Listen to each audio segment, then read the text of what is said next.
Hello, everybody, and welcome back to VolleyTalk. It is Tuesday already. I know it's crazy. We hope you guys had a great Labor Day weekend. We are going to be on here today with a new person. Billy is not joining us today. This is somebody who has not been on VolleyTalk yet, but I think can provide you guys a lot of expertise. Going on this episode. So I'm Darian, one of your regular co-hosts, and I'm going to have Aaron or Coach Shep introduce yourself and your background and kind of what you are in the volleyball world, I guess. Okay, very good. Well, thanks, Darian. Hi, everybody. My name is Aaron Shepherdson. Been a Division I coach for many years. Before that, was a collegiate player, professional volleyball player. Got to see the world through volleyball travels, and recently just retired from Division I volleyball to join with Powercore 360. So I'm really enjoying that process and training some of the fundamentals and some of the advanced techniques that Powercore 360 has to offer. Yeah, absolutely. So, Aaron, you were a college volleyball coach for many years. Do you want to share some of the places that you coached at? Oh my gosh! Well, when you're getting into coaching, you're signing up to travel, and you're always looking to advance your career if you can. Sometimes you're moving forward, sometimes you're moving backwards, but you're always moving in the volleyball world. So we've been very fortunate. Coached with my wife for many years, and we've traveled all over the country, from starting in Colorado when we got married. That's where we met Billy back many years ago in the early 2000s. And we're off to Washington, D.C., then to Blacksburg, Virginia, Bakersfield, California, San Jose, California, and now in Tampa, Florida. So Yeah. Awesome. So lots and lots of background. And to kind of segue into today's topic, lots of experience recruiting athletes to then play at that next level. And you probably know what that process looks like the back of your hand. So today, everybody, we are going to be really diving into the recruiting topic for volleyball. With college volleyball starting, all the games are starting to roll out. I'm sure a lot of you guys have been watching them over the past week or so. And I think it's a good time for us to, talk about, if you want to play at that next level, what does the recruiting process look like and how do you get started with it? And what are the challenges? What are some things that maybe you guys don't know? So any questions that you guys have about recruiting or volleyball wise, please feel free to ask and we'll be sure to answer them today. But also we have some other questions just in the meantime while you guys are getting some questions ready for us. So first, Aaron, let's just start with what is the background that you have with young athletes that are just let me rephrase this. For young athletes that are just starting out in the volleyball process, and maybe they're 8th grade, 7th grade, 9th grade, that, really are finding that they want to play at this next level. What are the first steps in the recruiting process that, they could take at such a young age? yeah, yeah. Well, that's a great question, and I think this answer will apply to players of all ages, but especially those that are just starting out, as you said, is to be a great player and to make yourself into a great player, and don't wait for anyone else to do that for you. And you really have to, in today's age, really be able to set yourself apart in many ways. So the bottom line in recruiting is to get noticed. And the best way to get noticed is to be a great player. And so that starts out with training hard. It starts with, being a physical presence on the court. If maybe you're going to be, 6'3" or 6'4", maybe not. Maybe you're going to be 5'8", but you're going to be super strong. You're going to be an amazing jumper.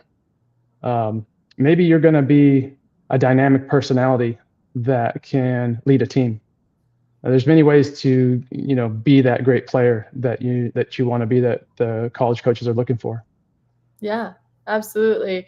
So yeah, really differentiate yourself, try to stand out, become the best player you can. For these young athletes though, when should they start, emailing coaches, what does that process look like? When is the right time? And what are some of the restrictions that are on that? Or is email even the right thing to do? Can you kind of break that down for us? Sure. Yeah. Well, yeah, that's a complicated question, but basically when you say, when should they start emailing? Um, more important than, email is kind of like, how the whole point of an email is what to make sure that people know that you're there, right? And to get noticed.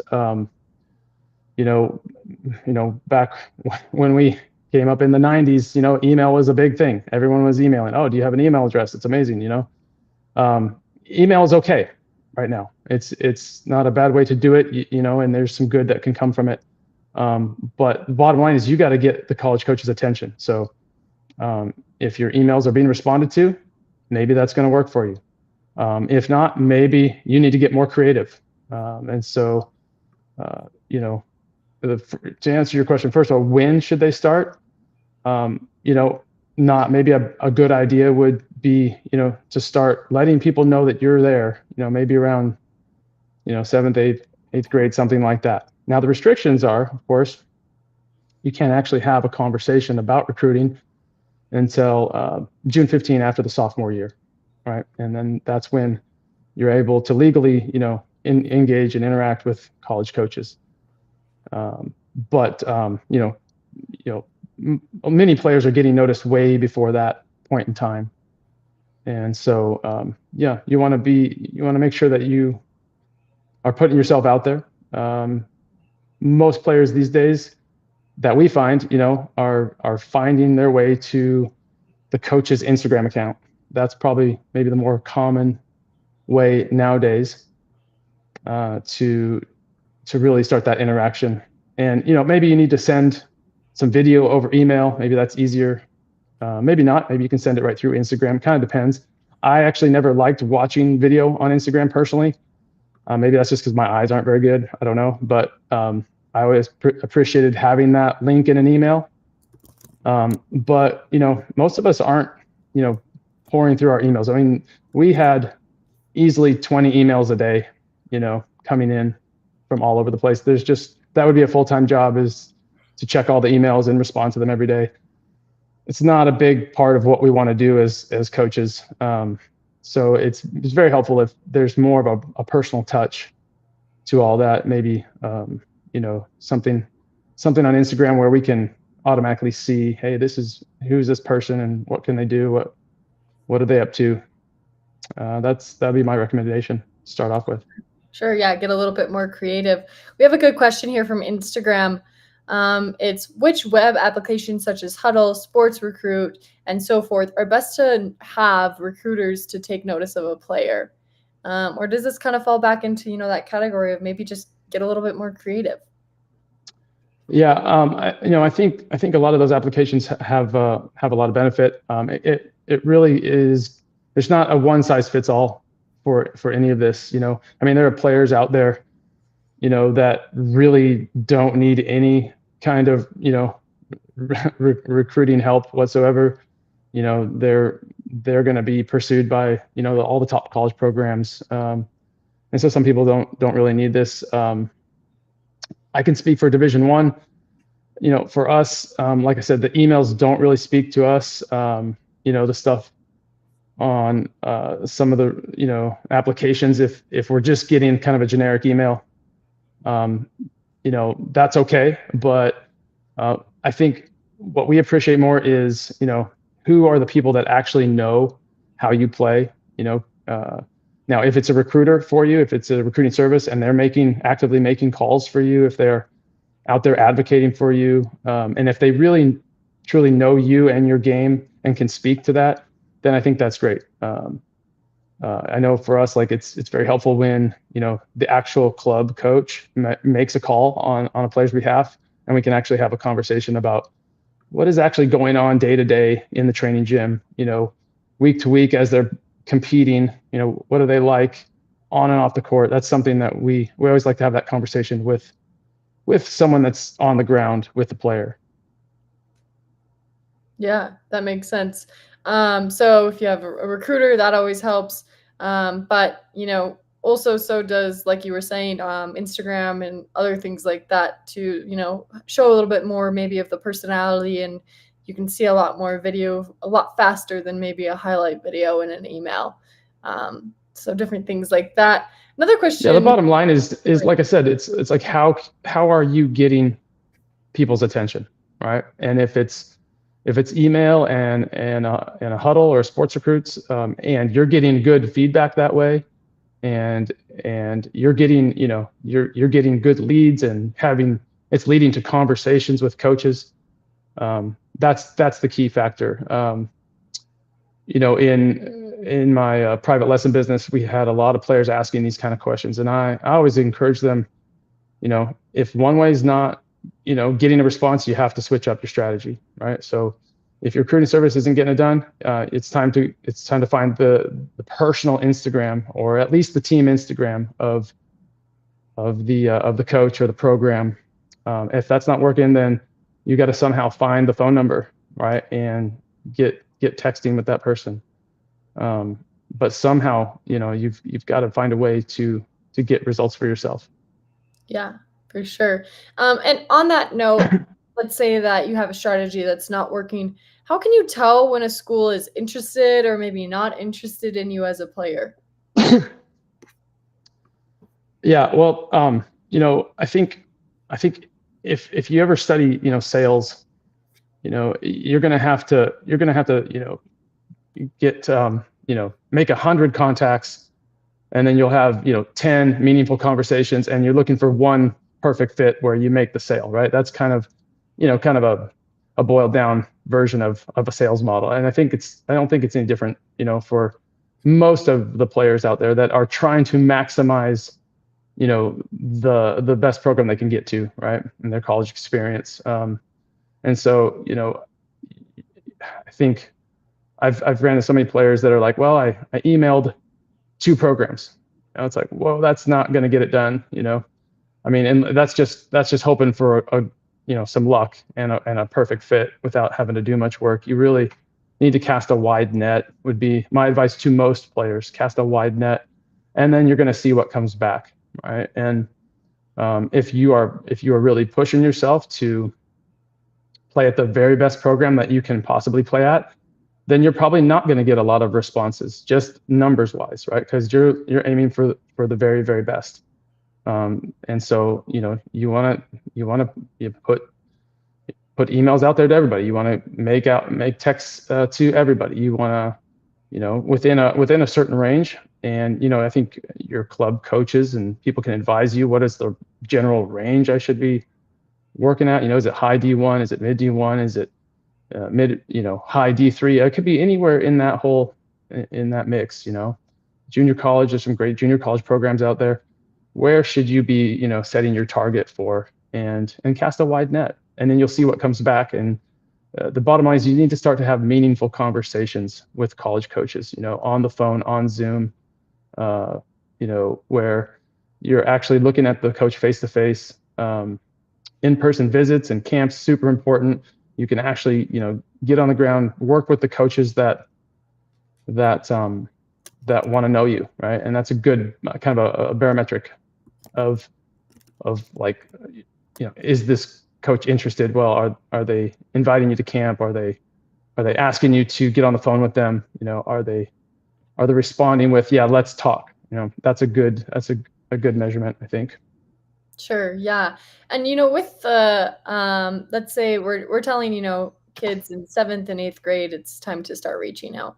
And if you're not by then definitely start reaching out. But coaches really can't, have conversations necessarily until, after that June of your sophomore year. Yeah. So what do you do in that situation then? What do coaches say back to, when you're casting that wide net? How do you know if coaches are either viewing it or if you should keep sending things? Yeah. How do you kind of gauge that interest? Yeah, that's a great question. So I think that's where you're looking into going to summer camps. The college coaches are allowed to respond to you and invite you to their summer camps. Um, you know, um, that's kind of one way to do it. And then that way you're actually, getting in front of those coaches and actually working with the people that you're hoping to, be a part of the program someday. And so that's what you're really looking for, in those earlier years, 7th, 8th, 9th grade is, are we getting some camp invitations? And you have to be careful with that too, because it doesn't always mean that they're interested. They might just be trying to fill their camp up. But that's where you want to take the advice of some of the more experienced, coaches around you, and maybe some of the players that and kind of know, like, what's the general range. I am headed athletically. Where am I hoping to end up Yeah, at the end of for this process. For sure. When you say, you're casting this wide net, what are some good questions maybe to ask coaches during that process? Or let's say you're actually in your active recruiting period now, so you're past your sophomore year in June. Yeah. So anybody who's graduating basically in 2026 now. Right. Yeah. What are So some questions? yeah, I mean, it's super important to be prepared, for these conversations when you do have them, when you do get a chance. Most college coaches are going to be able to carry a conversation with you pretty easily. But again, the question is not, I hope that, can the conversation go well? The question you want to ask is, how do I stand out? How do I, get this coach's attention? And so you want to have some meaningful questions. It's not like, maybe stay away from the kind of questions, or like, what kind of food do you serve at the dorm and stuff like that. It's like, or, how many days a week do we have to practice is maybe not a good one. We were always impressed with players that are like, well, have you seen me play? What do you think of my, my style? What do you think of my skills? How do you see me fitting into your program? What are you looking for in, my position in, 2026 or what have you? What would be your, what do I need to do to prepare to be ready for my freshman year, to make an impact on the team in my freshman year? What should I be doing now? What would your developmental process be for me? Once I get there, what's your vision for me as a player?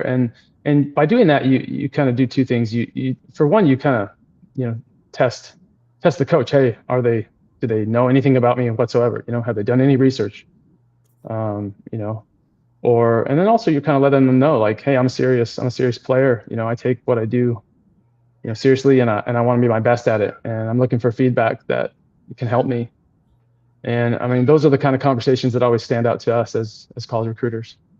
Yeah, absolutely. So, those are the kinds of questions maybe specifically for, the sophomores and up, or the going into junior year and up. But what about the ones that, like we said, they can't necessarily have a lot of conversations except for maybe in person at camp?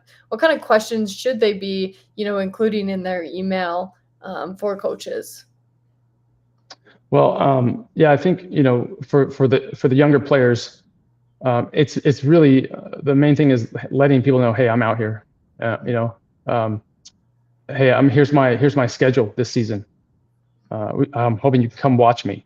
Here's my, hey, I'm headed toward, this qualifier, and here's my day one. Here's my play schedule. I'm in the morning wave. I'm on court, 37.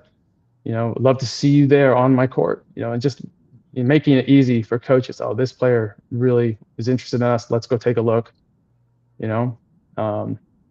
It's not so much at that point, the questions you have for the coach. I mean, you'll need to do your own research on the school and the program. And at that stage, before there's really, because the college coach can't really answer you back anything that you might ask, right? So it's not like that's not the key. It's the key at that early stage is, do your research, show the coach that you know something about their program.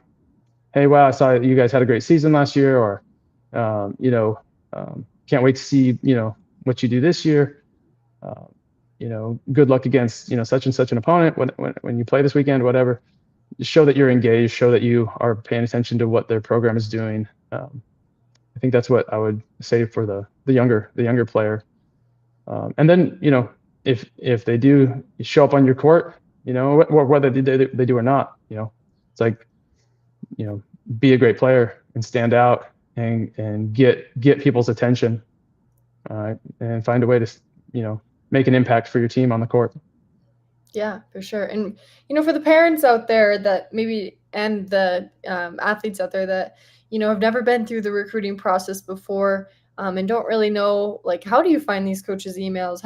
Do you need to purchase some sort of recruiting platforms to find the emails, or, what is the best way to go about that? Can you just find their emails anywhere, or what's kind of the process look like for that?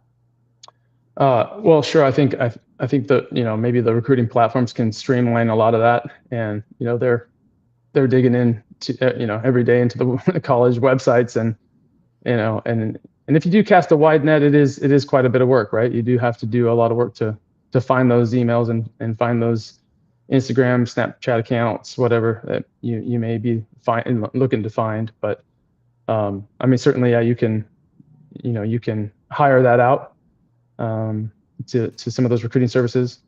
And I would just say, if you're going to go that route, make sure that you have someone also, making calls for you, making contact, letting coaches know that you're out there, and sometimes that's a recruiter for you. That's more of an agent, maybe.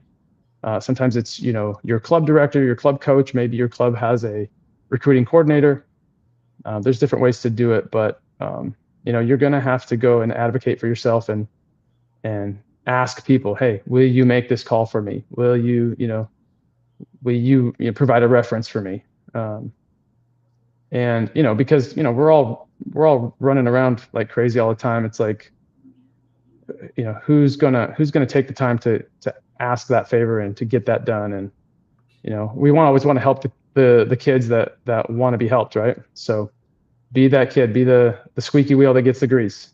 That's what I would advise for these young players. Bug your club coach. Hey, would you call this program for me? Let them know. Hey, do you know these coaches? Did you write an email for me? Could you send a Facebook message? Can you help me? Yeah, for sure. So it's a very active process, and I think the recruiting platforms are maybe one piece of that process. Maybe that will help in some ways, and it can organize your video, and it can maybe they're sending stuff out for you, but then your job is to point to that, in more of a private message. Hey, I sent you some video through Huddle. Can you check it out? Check it out on your email. Something like that. Yeah, for sure. So it's a really, like you said, active process, but not an active process by yourself, right? So don't be afraid to reach out to your high school, your club, any coach or figure that's in your life in the volleyball world, to really get them involved in your recruiting process, and maybe let them know what your goals are. It's hard for people to help if they don't know what your goals are as an athlete. I think this is a real opportunity for a lot of young athletes to take ownership in their future for a lot of different things, which can kind of be something that is good for the athlete to practice and understand how to take that kind of ownership for themselves. Well, absolutely, and it's just training for the rest of life too. I mean, if we're going to get for every 100 emails that we would receive as a college coach, I'd probably get less than one phone call, let's say.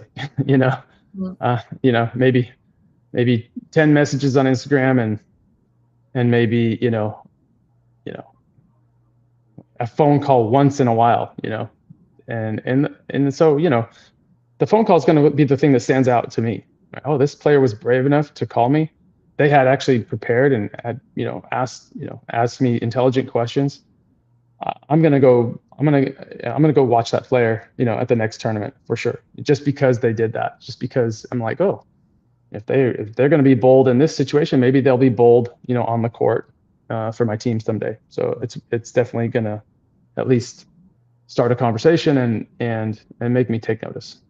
Yeah, for sure. And I feel like for those younger athletes that maybe can't call the coaches yet, or can't have those conversation with coaches yet, maybe that's what Instagram is best for then, right? If they can, follow all those coaches on Instagram, if they're posting every day, if they're posting volleyball stuff every day, if they're posting, what they're doing in their life to get better at volleyball outside of volleyball, right? Like, what are you doing for your mental training? What are you doing for nutrition and everything else, and kind of show who you are as a well-rounded person. Coaches see that. They see that you're following them, and then, you can use that to your advantage for some contact in the future. And you kind of create a relationship, one-way relationship, at least over social media that way. Yeah. And I like some of the ideas you had there that you're alluding to putting out more than just your straight volleyball video, and there's a lot more that goes into this. Like you said, some of, you may be putting up, here's my goals, here's my nutrition, here's my training plan, here's my here's me, lifting weights, here's just how I am. Throw in some pictures of your family as well. I mean, here's who I am, and here's what I'm like, and here's what I'm all about. And that gives us a more well-rounded picture of the athlete, of course. And that's really important. The college, college volleyball is it's a family, it's a community. You're with these people, I mean, it's 6 days a week for 4 months in the fall. I mean, it's a lot. So you want to bring in people to your program that you're going to enjoy their company. You're going to enjoy the time with them, as well as players that are going to help your team. Yeah, absolutely. I know the other day I was on the Powercore 360 volleyball Instagram scrolling through some videos, and I saw, a young setter. She was setting in her backyard, but she was explaining what she was doing. So she was explaining her setting technique and why she does certain things. And if a coach sees that, they might be really impressed. Like, oh, she knows, like she's working on these things. And, these are what her goals are for setting. And it kind of shows, what kind of player she is, right? Working on her goals outside of the gym, just in her backyard, getting reps in, but then also, her personality too. Maybe she's more of a leader and willing to, share those kinds of things. So lots of different advantages, especially with, this rule of you can't have real conversations with coaches until after your sophomore year. So little loopholes that you can get around that to really show your personality and who you are. Yeah. I love that. That's that player is going to be one that, not just can, hear you and do things, but actually explain it. When they can explain it, that means they understand it, right? Yeah. If they understand it, then they can also make adjustments and learn new things as well. So that's a player that can move from one level to the next. Yeah, absolutely. We have a comment here from Instagram. Great information. We look forward to sharing this with all of our athletes. Thank you, Elite Volleyball. I know we've been out there a few times. They're in Sarasota, close to where you live, Aaron. Yeah. So that's awesome. Thank you for tuning in. If you guys have any other questions regarding recruiting or anything like that, feel free to, leave a comment below or a question below, and we'll always get back to you guys on any of those questions. We can forward you to any email. We can have Aaron reach out to you. Lots of different ways that we can help you guys with your recruiting process or any questions that you guys have. As our Powercore 360 athletes and followers, we want to, provide as much information about volleyball for you guys as possible. Aaron, do you have any kind of closing statements regarding recruiting for young athletes? I think honestly, the most important thing, for any of these guys is just to make sure that you really love volleyball and that you're really dedicated to it. And college volleyball is really fun. And it's also really hard. And if you love it, it's the greatest. And there's plenty of players that love it out there. And but there's some that are maybe just in love with the idea of being a volleyball player or being a college volleyball player. And those players, I think, struggle sometimes. So find your passion and pursue it. And if it's volleyball, then that's wonderful. It's a great game. It's a great sport. And it takes a tremendous level of commitment, especially these days. So many players playing out there, so competitive, and so many opportunities as well at the same time at the collegiate level. And so there's a lot out there for you. but you really have to want it, and you have to really work for it. Yeah, absolutely. No one's gonna come and hand you a scholarship for sitting on the couch and not doing anything, right? Yeah, So, yeah. um, girls, boys, whoever, get out there and work for it if you want it. Like Erin said, if you're passionate about it, and you really want to do this in your future, and it's something that you have a passion for. But thank you guys all for tuning in today. Again, if you have any questions, feel free to comment. We can always connect you with Erin for any more questions you have, or I can answer them as well on the Instagram or TikTok. So if you guys have any questions, feel free. Thank you guys for tuning in for VolleyTalk today. We will be back next Thursday or next Tuesday, a little bit earlier than usual. We will be at 12 o'clock Mountain Time with David and Coach Billy to talk about, a parent's perspective for the Volleyball Powercore 360 Masterclass, and what it's like as a parent going through that with your child, and maybe some of the things that you can implement with your child at home, trying to do some volleyball work and get better. So we'll be doing that next week, and then we have some other fun topics coming up in the next few weeks, so make sure you tune in every Tuesday for that. Also, we have some fall clinics out. I know we are filling up very fast. The first session in Seattle is already sold out. Chicago's almost sold out. Plano's almost sold out. And Denver's almost sold out. So make sure you check those out. We also are coming to Vegas for the very first time. So if you're interested in that or any of those clinics, click the link in our bio, and you can go to our clinic page on our website and check out any of the ones you're interested in before they sell out completely. Also, our Powercore 360 Masterclass is still available, and the discount code SOCIALS is also still available for 10% off if you would like to do the Volleyball Power Hitting Masterclass. With that discount code, if you use the code SOCIALS, you'll also get an extra 20% off any sort of clinic or masterclass in the future if you want to keep training with us. So in total, it would be 30% off any training that you do in the future. So make sure to take advantage of that code while it's still live. It'll be ending in the next couple days. So watch out for some posts about that, but we'll also keep you guys updated. So thank you guys, everybody, for tuning